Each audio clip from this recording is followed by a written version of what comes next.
Welcome back to Vox Terra. Today, let's start off with the spring of 2023. I'm looking at specifically April and a little bit into May headlines about extreme heat scorches Asia, affecting at least a third of the world's population. Heat records have fallen across the continent this month. By Justine Calma, April 19th of 2023, and that was a headline from The Verge. Well, this should be screaming news everywhere. A third of the world's population. And citing to common dreams, that particular spring heat wave in Asia killed at least a dozen people in India. Now, a May 3rd article from National Public Radio cited the heat is getting to 120 degrees Fahrenheit in some parts of South Asia. Well, let's put these heat waves in context of a heating planet and the political scene. Last spring, I cited a few early heat waves hitting Asia as well, South Asia in particular,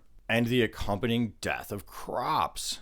Consider too, concentrations of atmospheric greenhouse gases have been rising since the end of the COVID pandemic closures.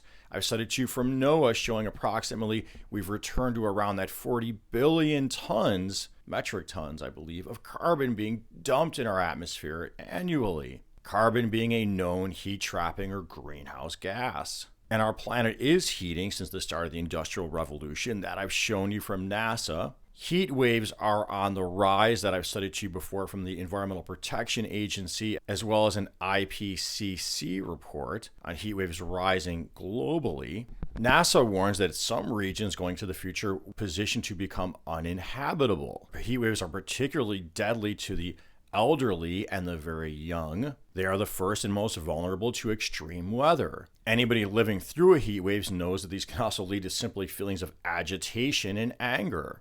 Well, that will lead to what I call political climate feedback loops. The more angry and agitated and uninformed public who isn't really getting this is climate change set in motion by the excessive burning of fossil fuels, which was set in motion by a media and political environment dominated by what I call the reckless elements of the fossil fuel petrochemical industries. An irritated, stressed out public who doesn't comprehend that, isn't aware of that due to the educational environment and the media environment, is more likely to vote for the very types of politicians advocating a doubling down on fossil fuel petrochemicals in this disposable throwaway economy.